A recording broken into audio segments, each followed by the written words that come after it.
আদম পৃথিবীতে আসলেন, এসে থাকতে শুরু করলেন। দিন গড়িয়ে রাত আসে, মাস গড়িয়ে বছর আসে, বছর যায় বছর আসে। ঠিক 940 বছর পর মালাকুল মাউত আদম আলাইহিস সালামের কাছে আসলেন। বললেন, আনা মালাকুল মাউত উকিলা বিকুম, আপনাদের জন্য আল্লাহ আমাকে বানিয়েছে রূহ কবজ করতে। ও আদম, আবুল বাশার, পৃথিবীর প্রথম মানব, প্রথম নবী, আপনার সময় শেষ, রেডি হন। কি হন? খেলা শুরু হবে, এখনই রূহ কবজ করে নিয়ে যাব। সাইয়েদনা আদম বলে, এখন আসছো কেন? আমার আরো 60 বছর বাকি আছে। মালাকুল মাউত বলে, না, আপনি রূহের জগতে আল্লাহর কাছে আপনার সন্তান দাউদকে কয় বছর দিয়েছিলেন? 60 বছরের জন্য 940 বছর আপনার জন্য লেখা। আমি এখন আপনার রূহ কবজ করতে চাই। সাইয়েদনা আদম বলে, আমি মানি না, আমি কাউরে দেই নাই। 60 বছর আমি দেই নাই, আমি আরো বছর, আমি আরো বাঁচবো, 60 বছর আমি বাঁচবো, আমি দেইতেই নাই। মেয়ে যাও। মালাকুল মাউত আল্লাহর যে বলে, আল্লাহ দেয় নাই বলে, আসলে ভুলে গেছে। আসলে মানুষ ভুলে যায়, মানুষ বড্ড ভুলে যায়। আমরা অনেক সময় খাইয়াও কই খাই নাই। অনেক কিছু আপনি দিছিলেন কিন্তু ভুলে যাই, গলার নিচ দিয়ে নামার পরে কই তুমি কিচ্ছু দেও নাই। আচ্ছা, না নাই? নাসিয়া আদম ফানাসিয়া বানু, আদম আলাইহিস সালাম ভুলে গেছেন, তাই আমরাও ভুল করি, ঠিক কিনা? এজন্য আমাদের নেতারাও বলে, এটা দেব ওটা দেব, নির্বাচনের পর সব ভুলে যায়। আচ্ছা, না নাই? ওই যে আদম আলাইহিস সালাম বলছে, আমরা ভুলে যাই। অন্যদের দোষ কি? ভুলে যায়, বেমালুম ভুলে যায়। আল্লাহ বললেন, মালাকুল মাউত আর জোরাজুরি করো না। 940 নয়, ঠিক 1000 বছর পরে আদমের কাছে যাবা। আমি আমার আদমের ভাগ্যে এই জিনিসটাই রেখে দিয়েছিলাম রে মালাকুল মাউত। আমি আগ থেকে এটাই রেখেছি, আমি জানতাম সে বলে যাবে। চিল্লা এখন সুবহানাল্লাহ। তার মানে পৃথিবীর সবচেয়ে লম্বা মানুষ, 60 হাত লম্বা, এত শক্তিশালী আদম আলাইহিস সালাম শ্রীলঙ্কা প্রথম নেমেছিলেন। এক লাফ দিলে আদামাই চলে যাইতেন। সুবহানাল্লাহ। কি লম্বা মানুষ, থাকতে পারছে? কথা নাই, গমে ধরছে। শেষ করে দিই, হ্যাঁ? আর কয়েক মিনিট চলবে, চলবে চলবে। তাকবীর দেন, লিল্লাহি তাকবীর। আদম আলাইহিস সালাম চলে গেলেন। ওনার পরের নবী ইদ্রিস আলাইহিস সালাম, উনি মরে নাই। ইদ্রিস আলাইহিস সালাম মরছে, কে বলছে? উনিও মরেছেন। তবে ওনার মৃত্যুর আজীব এক ঘটনা আছে, অনেক লম্বা কথা। এক ফেরেশতার সাথে ওনার বন্ধুত্ব হয়েছিল। বলেছিলেন, আমি আকাশ দেখতে চাই, আল্লাহর কাছে অনুমতি চাই। আল্লাহ বলল, ঠিক আছে, ইদ্রিসকে আকাশে ঘুরাও। প্রথম আকাশে ঘুরলেন, দ্বিতীয় আকাশে ঘুরলেন, তৃতীয় আকাশে ঘুরলেন, চতুর্থ আকাশে ঘুরলেন। ইন দ্য মিন টাইম চতুর্থ আসমানে মালাকুল মাউত পৃথিবীর দিকে নেমে আসছিল। ওই ফেরেশতা বলে, মালাকুল মাউত আপনি কই যান? মালাকুল মাউত বলে, একটু আগে আল্লাহ ফরমান জারি করেছে, চতুর্থ আসমানে আমার নবী ইদ্রিসের রূহ কবজ কর। সুবহানাল্লাহ। আমি বললাম, আল্লাহ আপনার পাঠানো নবী সাইয়েদনা ইদ্রিস থাকে দুনিয়ায়, চতুর্থ আসমানে পাবো কই? আল্লাহ কয়, কথা নাই, দৌড় দে। আমি দৌড় দিলাম, এসে দেখি ইদ্রিস আলাইহিস সালাম এখানে রেডি। সুবহানাল্লাহ। ওয়া রাফা'নাহু মাকানান আলিয়্যা। ইদ্রিস আলাইহিস সালামের রূহ কবজ দুনিয়ায় হয় নাই, চতুর্থ আকাশের মধ্যে হয়েছে। একটু চিৎকার করে পড়বেন সুবহানাল্লাহ। এরপরে সুলাইমান আলাইহিস সালাম, উনি তো মরে নাই, মরছে। উনি জিন চালাইতো, উনিও মরবে। শক্তিশালী একজন নবী ছিল। উনি মালাকুল মাউতকে বলেছিলেন, মালাকুল মাউত আমার মৃত্যুর সুয়াইয়া, সামান্য কিছু আগে আমারে বইল, আমার একটা কাজ আছে। মালাকুল মাউত মৃত্যুর কিছু সময় আগে এসে বলল, সুলাইমান টাইম ইজ আপ, সময় শেষ, অল্প কিছু সময় বাকি, কি করবেন করেন। সাইয়েদনা সুলাইমান জিনদেরকে ডাকলো, ও জিনেরা, বিশাল একটা প্রজেক্ট আছে, প্রজেক্টে কাজ শুরু করো। আর কিছু জিনকে বললো, চারদিকে গ্লাস ফিটিং করা একটা রুম বানাও। সাইয়েদনা সুলাইমান আলাইহিস সালাম গ্লাস ফিটিং করা রুমের ভেতরে ঢুকলেন। এই রুমে ঢুকার দরজা নাই, হাতে একটা লাঠি নিলেন। কি নিলেন? লাঠির মধ্যে ভর করে দাঁড়িয়ে রইলেন আর জিনদের দিকে তাকিয়ে রইলেন। জিনেরা এত বদমাশ ছিল, সাইয়েদনা সুলাইমান দাঁড়িয়ে না থাকলে কাজ করতো না। ছিল ফাঁকিবাজ। কি ছিল? দাঁড়ায় না থাকলে আজও লোকজন কাজ করতে চায় না, ঠিক কিনা? মালিক দাঁড়ায় থাকলে ঠিকই কাজ হয়ে যায়। সুলাইমান আলাইহিস সালাম লাঠির মধ্যে ভর দিয়ে দাঁড়িয়ে রইলেন আর বললেন, কাজ করো। জিনেরাও কাজ শুরু করলো। ওদিকে মালাকুল মাউত এসে বলে, ও সুলাইমান সময় তো শেষ। সুলাইমান বলে, সমস্যা নাই, রূহ কবজ কর। উনি লাঠির মধ্যে ভর দিয়ে দাঁড়িয়ে রইলেন। গ্লাস ফিটিং করার রুমের ভিতরে কোরআন সাক্ষী। মালাকুল মাউত ওইভাবে লাঠিতে ভর দেওয়া অবস্থায় দারুণ অবস্থায় সাইয়েদনা সুলাইমান আলাইহিস সালামের রূহ কবজ করে নিলেন। উনি এমন ভাবে দাঁড়িয়েছেন, রূহ চলে গেল, লাশ হয়ে দাঁড়িয়ে রইলেন, লাঠির মধ্যে দাঁড়িয়ে আছেন, জমিনের মধ্যে লুটিয়ে পড়ে নাই। সুবহানাল্লাহ। জিনগুলো দূর থেকে ভাবতো বস তো দাঁড়ায় আছে। কে দাঁড়ায় আছে?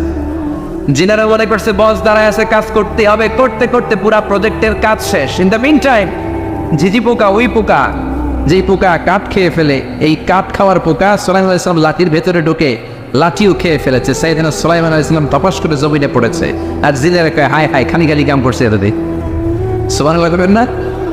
সুলাইমান আলাইহিস সালাম বাঁচতে পারে নাই, চলে গেলেন। মুসা আলাইহিস সালাম মরছে, উনি মরবে কেন? উনি তো রানী মারে মরছে।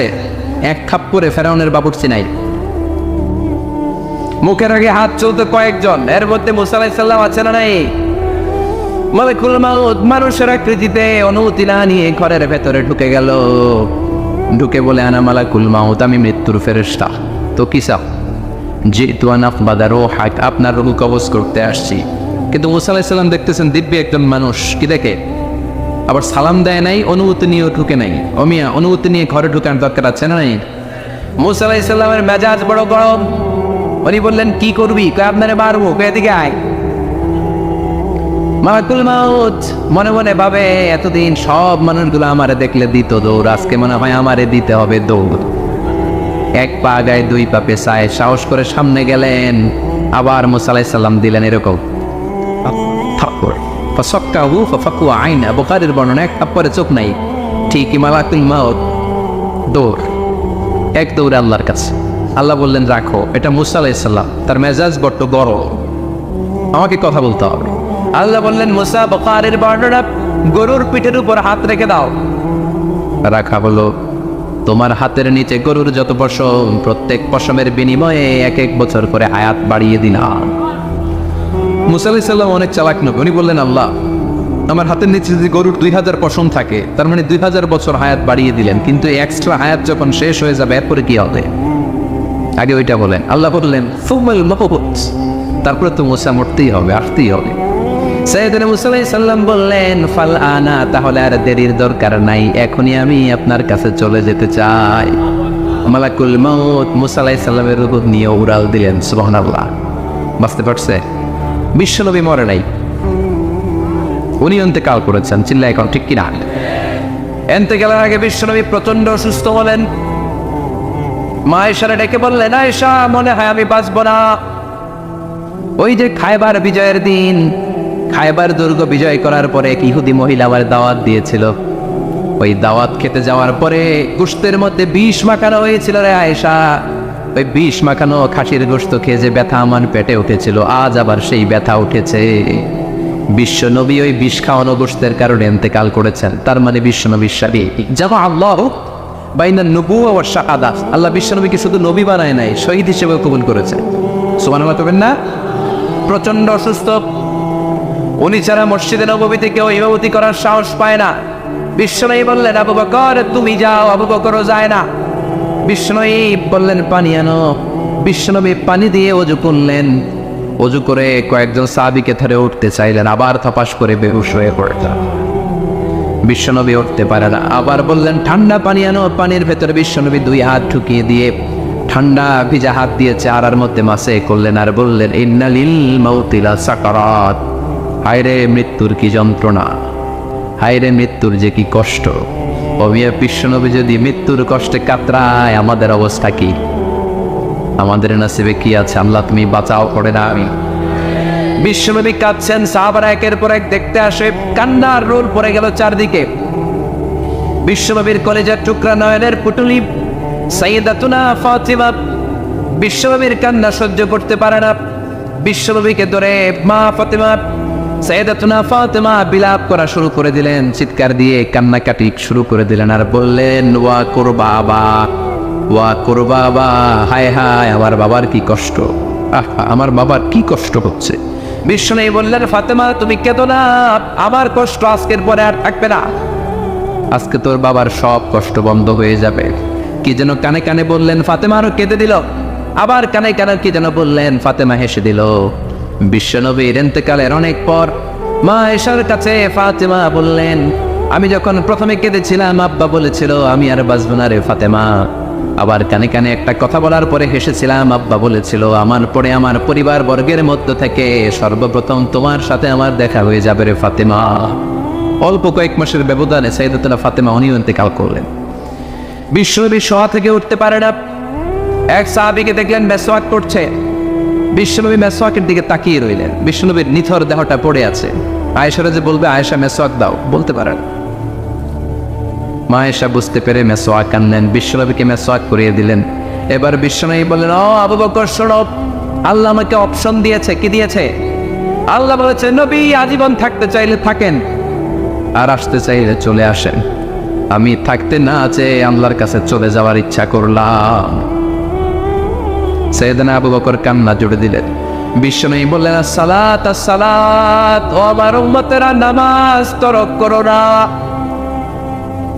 ইন্তেকালের আগে বললেন নামাজ ছেড়ে দিও না।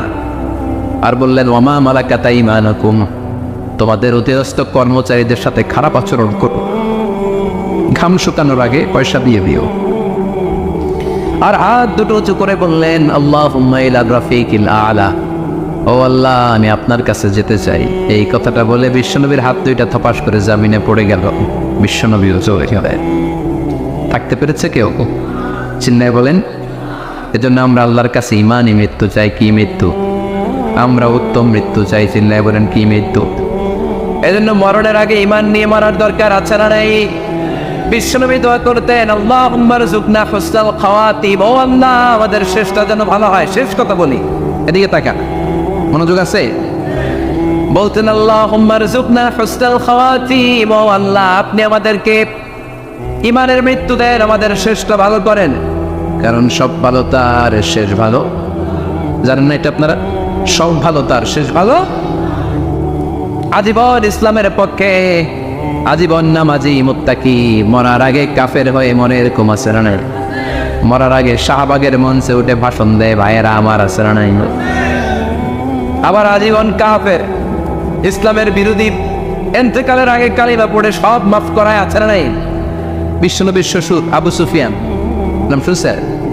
বদরের যুদ্ধে বিশ্বনবীর বিরুদ্ধে, মক্কায় বিশ্বনবীর ঘুমাতে দেয় নাই, উহুদের যুদ্ধে বিশ্বনবীর সাথে ফাইট, খন্দকের যুদ্ধে বিশ্বনবীর সাথে মারামারি, আহজাবের যুদ্ধে কিলাকিলি, সারাটা জীবন বিশ্বনবীর সাথে মারামারি, মক্কা বিজয়, কালিমা পড়ে মুসলমান হয়েছে।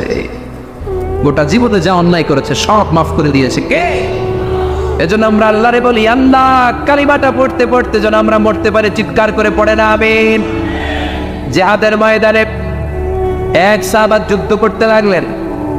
বুখারীর বর্ণনা, যুদ্ধ করতে করতে কাফেরদেরকে মারতে মারতে, হাদিসের ভাষ্য লা ফাজা ওয়ালা শাযা ইল্লা ইয়াদরিবুহা বিসাইফি, তার সামনে যত কাফের আসে সে কচুকাটা করে।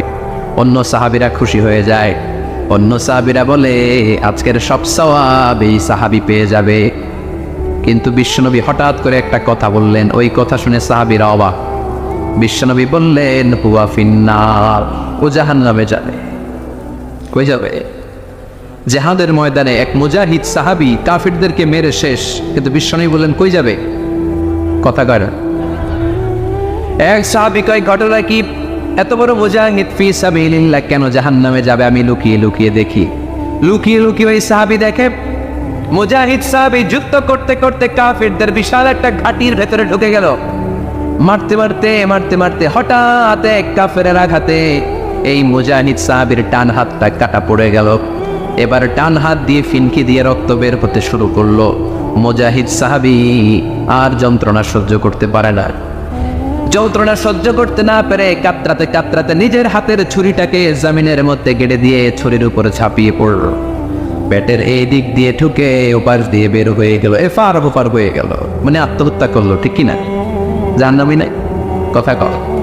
লুকিয়ে লুকিয়ে যে সাহাবা দেখেছে চিৎকার দিয়ে বিশ্বনবীর কাছে যেয়ে বলে আশহাদু আন্নাকা রাসূলুল্লাহ, ও নবী আপনি যে আসল নবী, কোনো সন্দেহ নাই, আমি লুকিয়ে লুকিয়ে দেখেছি। ওই মুজাহিদ সাহাবা বেঁচে নাই, সে কাফেরের আঘাতে শহীদ হয় নাই, নিজের পেটে নিজে ছুরি ঢুকিয়ে আত্মহত্যা করেছে। আজীবন বিশ্বনবীর সাথী, মরার আগে জাহান্নামী। আমরা কেউ জানি না আমাদের শেষটা কেমন হবে। এজন্য আমাদের শেষটা ভালো হোক, ভেরি সেন্সিটিভ ইস্যু। আমাদের শেষটা ইমানের হোক, এখন যেমনি মাথা ঠিক আছে, বুদ্ধিমত্তার সাথে শাহাদাত বাক্যের উপর যেন আমরা মরতে পারি, আমরা পড়ি আমিন। চিল্লায় পড়েন আমিন। কি করে বুঝবেন মৃত্যুটা ভালো হলো? এক নম্বর আলামত আন-নুতকু বিশ-শাহাদা, মরার আগে আওয়াজ করে জিকির করে কেউ যদি পড়তে পারে লা ইলাহা ইল্লাল্লাহু মুহাম্মাদুর রাসূলুল্লাহ সাল্লাল্লাহু, এটা হচ্ছে আলামাতু হুসনিল খাতিমা। আপনার মৃত্যুটা যে ভালো মৃত্যু হয়েছে এটার আলামত। কি মৃত্যু? সবাই বলেন ভালো মৃত্যু আমরা চাই কি চাই না? ভালো মৃত্যুর এক নম্বর আলামত কালিমা পড়ে যদি মরতে পারে। বিশ্বনবী বলেন মান কানা আখিরু কালামিহি লা ইলাহা ইল্লাল্লাহ, যে ব্যক্তির সর্বশেষ কথাটা হবে, বাক্যটা হবে লা ইলাহা ইল্লাল্লাহ, দাখালাল জান্নাহ, সে জান্নাতি হয়ে যাবে। সুবহানাল্লাহ পড়ে। এরপরে বিশ্বনবী বললেন আল মুমিনু ইয়ামুতু বিজাবি ইরকিল জাবিন, মুমিন যখন মারা যায় তার কপাল ঘেমে যায়। সুবহানাল্লাহ পড়েন। হাত ঘামে না, পা ঘামে না, মুমিনের কপাল ঘামে। সুবহানাল্লাহ। এজন্য কেউ মারা গেলে কপালের মধ্যে হাত দিবেন, দেখবেন ওই ঘামের মধ্যে একটা জান্নাতি ঘ্রাণ আছে। সুবহানাল্লাহ। আল্লাহ, আমরা যখন মরে যাব আমাদের কপালটা যেন এরকম ঘেমে যায়। আমিন পড়েন আর জোরে আমিন। আল মুমিনু ইয়ামুতু বিআরাতিল জাবিন, মুমিন মারা গেলে তার কপাল ঘামে। কপাল ঘামলে বুঝতে হবে এটা ভালো মৃত্যু, ইমানি মৃত্যু। চিল্লায় বলেন ঠিক কিনা? এরপরে বিশ্বনবী বললেন ফি লাইলাতিল জুমা, জুমার রাতে যদি মরে, আও ফি শাহরি রমাদান, কিংবা রমজান মাসে যদি মরে, আও ফি সাফারিল হজ, কিংবা হজের সফরে যদি মরে। বাংলার জমিন থেকে অনেক হাজিরা হজ করতে যায়, অনেকে ওইখানে যে আরাফাতের ময়দানেও মারা যায়, এরকম হাজি আছে না? খুশনসিব, এটা খুশনসিব। আলহামদুলিল্লাহ পড়ে। মনের পথে অবিচল থেকে আমার মরণ যেন হয়। চিল্লায় পড়ে না আমিন। তার মানে কে কোথায় মরবো আমরা কেউ জানি নাকি? ওমা তাদরি নাফসুম বিআইয়ি আরদিন তামুত, কোন জায়গায় মরবা, কখন মরবা কেউ আমরা জানি না, কিন্তু মরবো সবাই জানি, ঠিক কিনা? কুল্লু নাফসিন যায়িকাতুল মাউত, প্রত্যেকটি আত্মার মৃত্যুবরণ করতে হবে, এটা আমরা সবাই জানি। The most certain thing in life is death, but the most uncertain thing in our life is the time of death. এই জীবনের সবচেয়ে সুনিশ্চিত বিষয় হলো মরণ, সবচেয়ে অনিশ্চিত বিষয় হলো মরণের সময়। চিল্লা এখন ঠিক কিনা? মরবো যে আমরা সবাই জানি, কিন্তু কোথায় মরবো আমরা কেউ জানি? জানি আমরা সবাইকেই মরতে হয়, জন্মালেই মরতে হবে, চলে যেতে হবে, থাকা যাবে না। এটাই হলো পৃথিবীর পদ্ধতি। জীবনের সবচাইতে নির্মম ঘটনা হচ্ছে মরণ, সবচাইতে ভয়ঙ্কর অভিজ্ঞতা। কোন প্রাণীর জন্য সর্বোচ্চ এবং সবচাইতে ভয়ঙ্কর অভিজ্ঞতা হচ্ছে মৃত্যু। এবং এত ভয়ঙ্কর অভিজ্ঞতা, এই অভিজ্ঞতাটা কারো কাছে শেয়ার করে যাওয়া যায় না। মরার সময় কেউ বলে যেতে পারছিল আমার মরতে এমন লাগছে, কইতে পারছে? কেমন লাগছে বলতে পারে? বলা যায় না। তার আগেই চলে যেতে হয় শৈশব, কৈশোর, যৌবন, বার্ধক্য, প্রৌঢ়ত্ব, হ্যাঁ, বয়সের ছাপ, কালো চুল দাড়ি সাদা হয়ে যাওয়া, দাড়ি চুলের শুভ্রতা, দুর্বলতা। This is the circle of life. ছোট্ট ছিলাম, বড় হলাম, সিঙ্গেল ছিলাম, ডাবল হলাম, তারপরে বাবা হলাম, তারপরে শ্বশুর হলাম, তারপরে নানা হলাম, তারপরে চলে যেতে হবে। This is the circle of life. চিল্লায় বলেন ঠিক কিনা? এই যে মুরব্বীরা, দাড়ি পাকা মুরব্বী যারা আছে, আপনারা কি মনে করছেন মায়ের পেট থেকে মুরব্বী হয়ে বেরিয়েছিল? কিরকম বের হয়েছিল? তারাও ওয়া ওয়া করেছে, এরাও ফিডার খাইতো, এই চাচারা খায় নাই? এরাও ফিডার খেত, এরাও মায়ের বুকের দুধ খেত, এরাও ছোট্ট বাচ্চাদের মতো গরমকালে পানির মধ্যে ডুবাইতো। স্কুল ফাঁকি দিয়ে বাচ্চারা ডুবায়, আসে না নাই? উখিয়াতে এরকম নাই? ছোট্ট বাচ্চা ছিল, বড় হলো, বার্ধক্যে উপনীত হলো। This is the circle of life. চলে যেতে হবে। বিশ্বনবী বললেন আমার উম্মতি মা বাইনা সিত্তিনা ইলা সাবঈন, আমার উম্মতের গড় বয়স হলো 60 থেকে 70। এই উম্মতের গড় বয়স কত? 60 থেকে 70। ওয়া আকাল্লুহুম মাইয়াজুজু যালিক, অল্প কিছু মানুষ আছে যারা 70-এর বেশি হায়াত পায়। এখানে 70-এর বেশি আছেন কারা? হাত তোলেন দেখি তো। কয়জন? একজন, দুইজন, তিনজন? মাশাআল্লাহ, আল্লাহ আরো হায়াত দেখ। আল্লাহ এদেরকে আরো হায়াত দারাজ করুক, চিল্লায় বলেন আমিন। তার মানে আমার উম্মতি মা বাইনা 60 ইলা 70, বিশ্বনবী বললেন এই উম্মতের গড় বয়স 60 থেকে 70, আর 70-এর বেশি হায়াত পাবে। ওয়া আকাল্লুকুম ইয়াজুজু যালিক, 70-এর বেশি পাবে হাতে গোনা, গুনে বের করে ফেলা যায় 1 জন 2 জন 3 জন, বাকি সব 60-এর আগে নাই। ঠুস চিল্লা এখন ঠিক কি না? বাংলাদেশের গড় হায়াত কত মানুষের? 60। বিশ্বনবীর কথার সাথে মিলে গেছে, চিল্লায় পড়েন সুবহানাল্লাহ। এই জন্য বিশ্বনবী বলেন এই যে মুরব্বীদের দাড়ি পাকে, এই যে রাস্তায় অ্যাক্সিডেন্ট হয়, এই যে ক্যান্সারে আক্রান্ত হয়ে লোকজন মারা যায়, তার উপরেও কি টনক নড়ে না? এরপরেও কি বিবেকে ধরে না যে তোমাকে চলে যেতে হবে? আকসিরু যিকরা হাযিবিল লাযযাত, জীবনের সব স্বাদকে পানসা করে দেয় ওই মরণকে স্মরণ করো। মরণকে স্মরণ করলে জাহান্নাম বরণ করা লাগে না, চিল্লায় বলেন ঠিক কি না? আবার আল্লাহ বললেন গোলাম, স্পেশাল একজন ফেরেশতা আমি মরণের জন্য সিলেক্ট করলাম, নাম মালাকুল মাউত। তাকে আমরা আজরাইল বলেছিনি। এই মালাকুল মাউত তার বাহিনী নিয়ে নির্ধারিত টাইমে গোটা বিশ্বের সব মানুষের রূহ কবজ করে। অন টাইম নাকি দেরি করে? মালাকুল মাউত আগেও আসে না, পরেও আসে না। সুবহানাল্লাহ পড়ে। সাইয়েদনা সুলাইমান আলাইহিস সালাম জামানাতে ওনার এক ওয়াজির ছিল, মন্ত্রী। ওই মন্ত্রীকে নিয়ে উনি বৈঠক করতেন। ওনার সময় উনি মালাকুল মাউতের সাথে বৈঠক করতেন। শুনতেছে? আপনাদের মনোযোগ আছে তো? উনি বৈঠকে বসেছেন, মালাকুল মাউত বসা, ওয়াজিরও বসা। হঠাৎ মালাকুল মাউত ওয়াজিরের দিকে বড় বড় চোখ করে তাকাচ্ছে। বড় বড় চোখ করে তাকানোতে ওয়াজির ভয় পেয়েছে। হঠাৎ মালাকুল মাউত চলে গেল। ওয়াজির বলে, ও সুলাইমান আলাইহিস সালাম, এই যে লোকটা বড় বড় চোখ করে আমার দিকে তাকালো, এটা কে? সাইয়েদনা সুলাইমান বলে, হাদা মালাকুল মাউত। যে বর্ণনাটা বলছে এটা হাদিস না, এটা হচ্ছে ইসরাইলিয়া, জিউস ট্রেডিশন। কোরআন হাদিসের সাথে কোনো দ্বন্দ্ব নাই, তাই বর্ণনা করা যাবে। বিষ্ণু বলেছেন বাল্লিগু আন্নি ওয়ালাউ আয়া, আবার বলেছেন ওয়া হাদ্দিসু আন বনি ইসরাঈল ওয়ালা হারাজ, বনি ইসরাইলের ট্রেডিশন বর্ণনা করো, জিউস ট্রেডিশন বর্ণনা করো, এতে কোনো সমস্যা নাই। ওয়াজির বলে, ও সাইয়েদনা সুলাইমান, বড় বড় চোখ করে যে তাকালো লোকটাকে? সাইয়েদনা সুলাইমান বলে, হাদা মালাকুল মাউত, এটা মৃত্যুর ফেরেশতা। ওয়াজিরের কলিজায় পানি নেই। এটা কি ফেরেশতা? শুনে তো পিলে চমকে গিয়েছে। কয়টি? মালাকুল মাউত তো আমার চিনা বলেছে, বাড়ি চিনে ফেলছে আমার খবর আছে।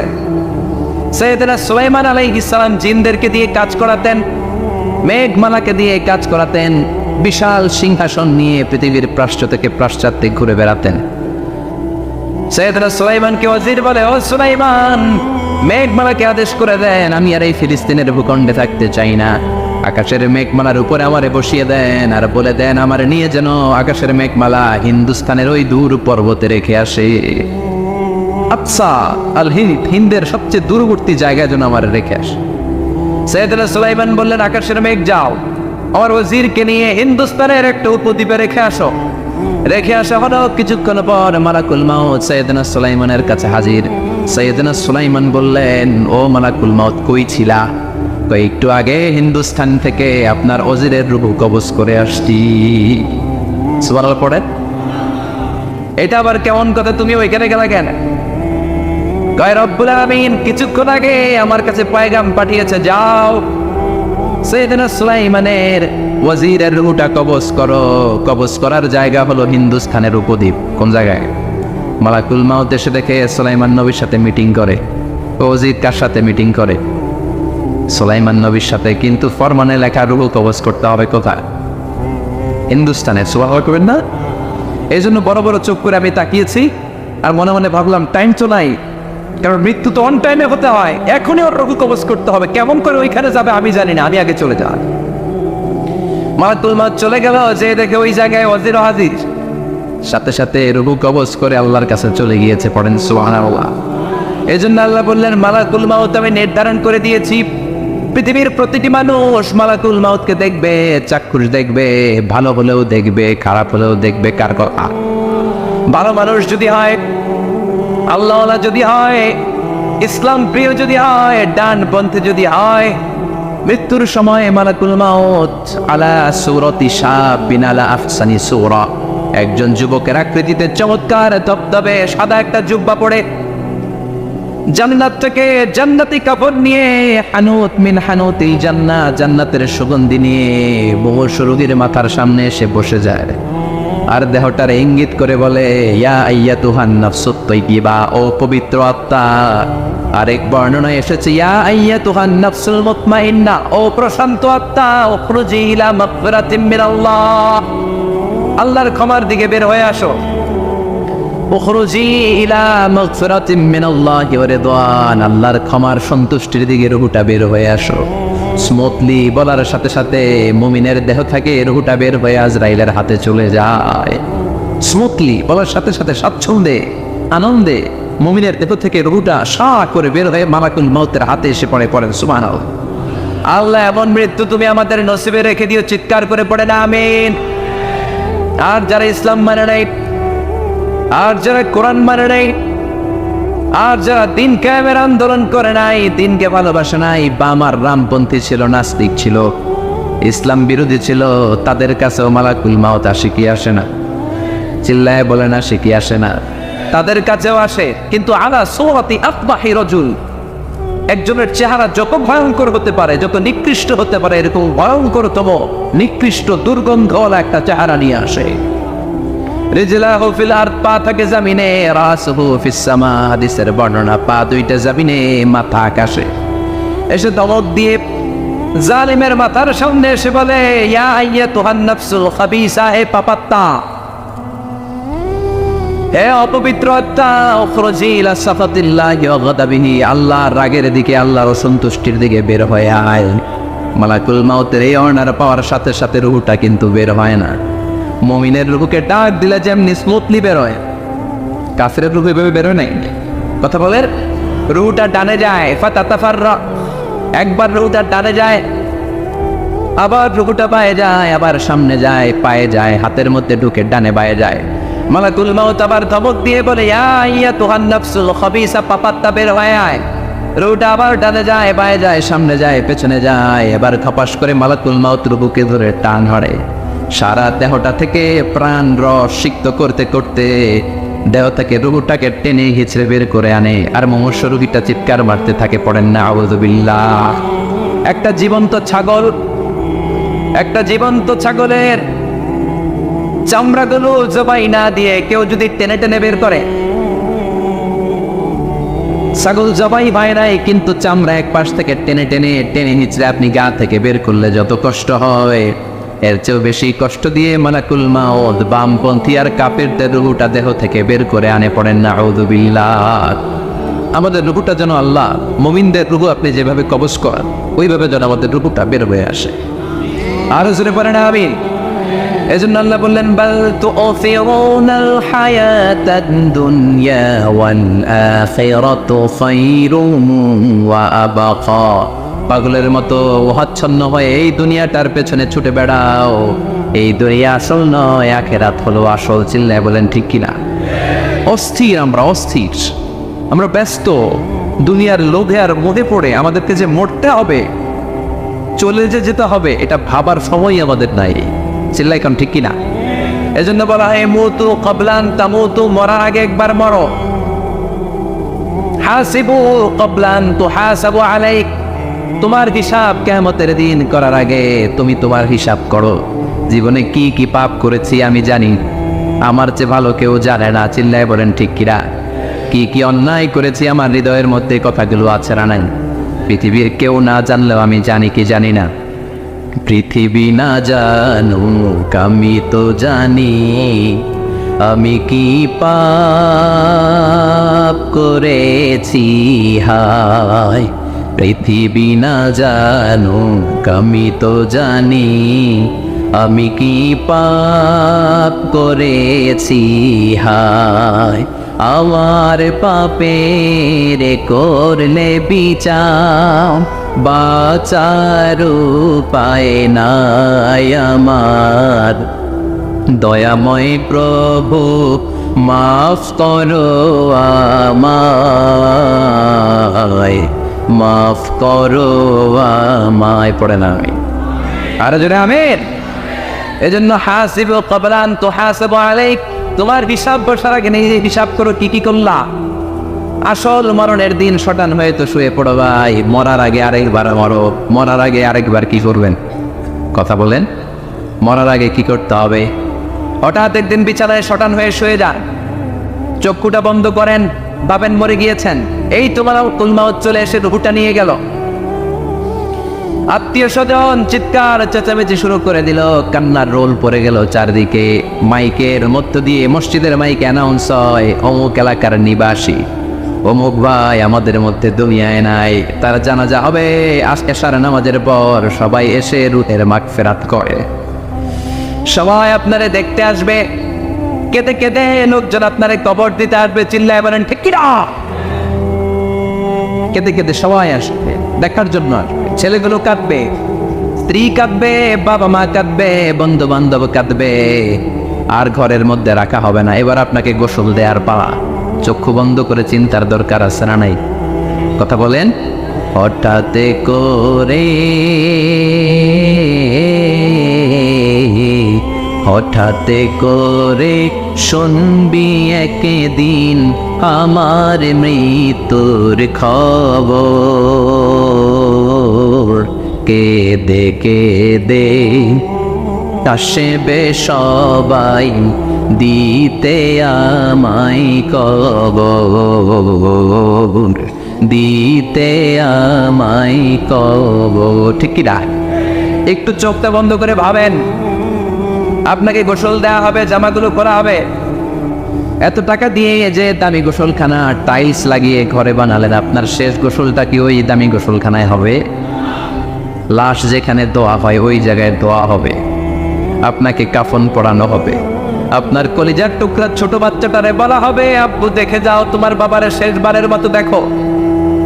আপনার বাবা মা শেষবারের মতো একটা নজর দিয়ে আপনার চেহারাটা দেখে নিবে, বন্ধু বান্ধবরা শেষবারের মতো একবার আপনারে দেখে নিবে, জানাজার জায়গায় নেওয়া হবে। হবে না এই ঘটনাটা আমাদের? হ্যাঁ হবে কি না? হাজার হাজার মানুষ শেষ বিদায় দেওয়ার জন্য আসবে। চারটা তাকবীর দিয়ে ইমাম নামাজ শুরু করবে, আল্লাহু আকবার, আল্লাহু আকবার, আল্লাহু আকবার, আল্লাহু আকবার বলে নামাজ শুরু করবে। নামাজ শেষ, এবার পালকিতে করে কবরে যাওয়ার পালা। যেতেই হবে, যেতেই হবে।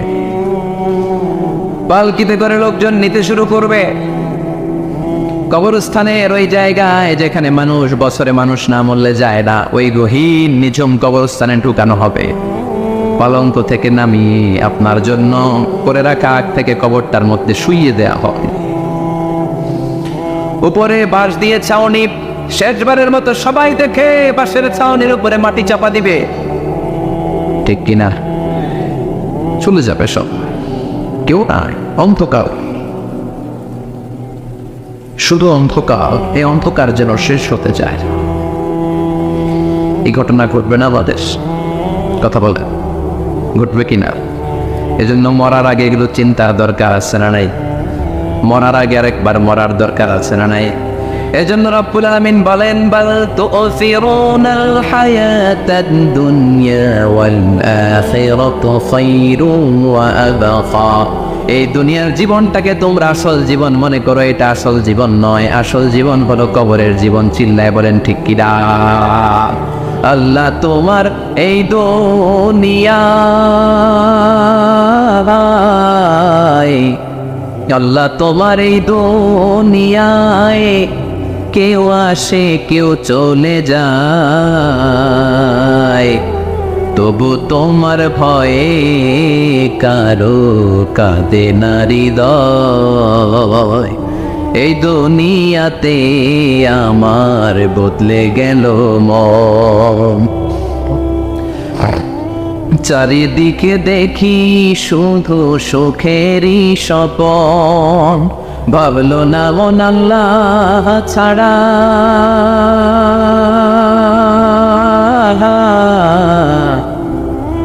ভাবলো না মন আল্লাহ ছাড়া নেই কোনো উপায়, তবু তোমার ভয়ে কারো কাঁদে না হৃদয়। ঠিক কিনা? আসে আর চলে যায়। প্রতিদিন মাইকে অ্যানাউন্স শুনি, অমুক এলাকার অমুক লোক নাই, দাদা গেল, বাবা গেল, বড় ভাই গেল, আত্মীয় স্বজন গেল, আমাকেও যেতে হবে, এই চিন্তা মাথায় নাই, চিল্লা এখন ঠিক কি না?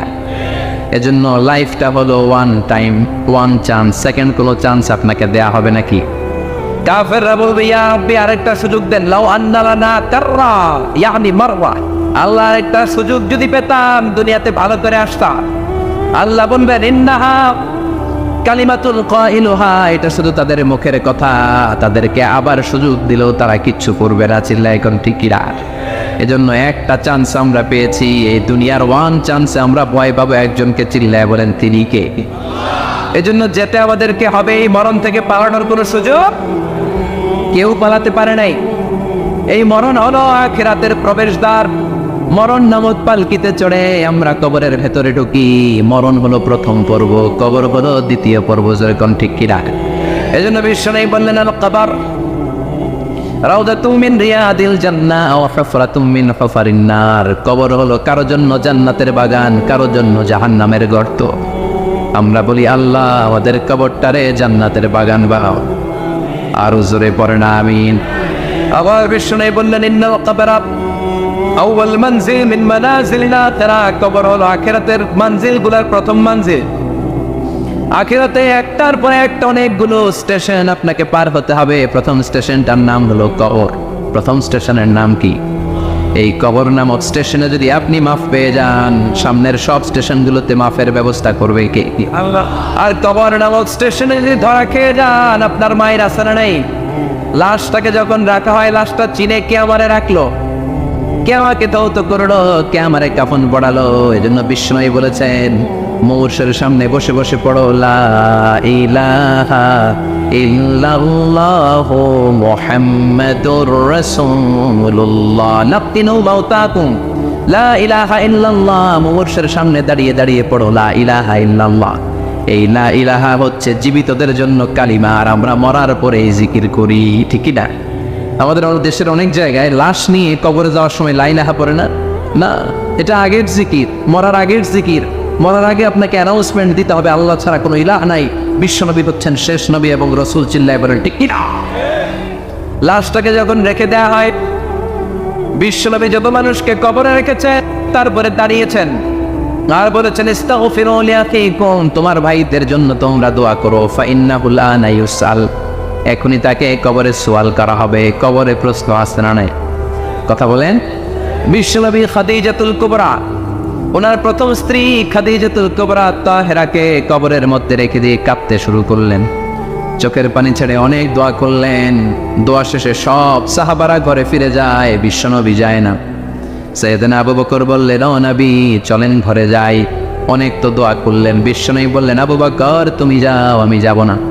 এইটা সাধারণ মহিলা না, এটা বিপদের দিনের সঙ্গিনী খাদিজা। মক্কায় যখন আমার কেউ ছিল না, খাদিজা আমারে বলে নাই।